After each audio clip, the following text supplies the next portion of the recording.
Firstly, insert the hollow side of the holder onto the machine and twist it all the way in.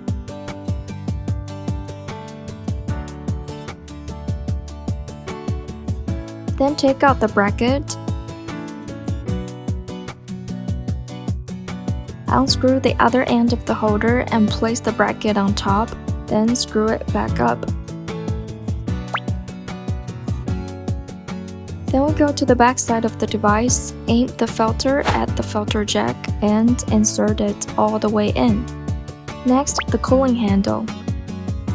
Aim the handle at the jack. Make sure the pieces are all lined up.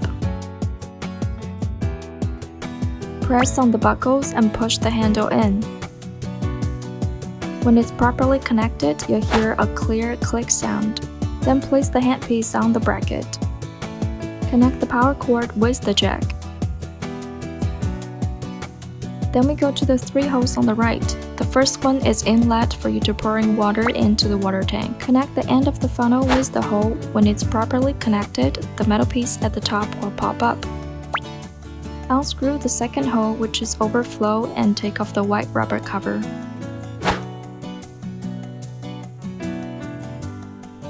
Then you can start pouring water through the funnel. When the water tank is full, the overflow will spit out water, so that's when you should stop. Press down on the metal piece and at the same time unplug the funnel tube. Make sure you do it at the same time because otherwise the tube cannot be unplugged. Put the white rubber cover back onto the overflow and screw it back up.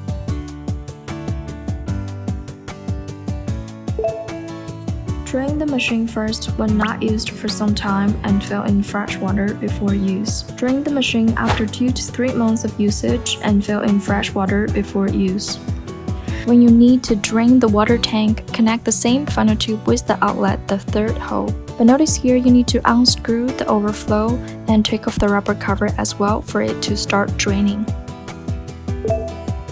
Make sure there is enough water in the machine before power it on. Do not turn on the machine before filling in water. Turn on the red power switch to start the treatment. After turning on the device, the screen will show you the correct way to insert the filter as well. Then you can adjust all parameters on the screen such as time and temperature. The knob at the back is for adjusting vacuum suction intensity. Turning counterclockwise to decrease the suction intensity and clockwise to increase the suction intensity.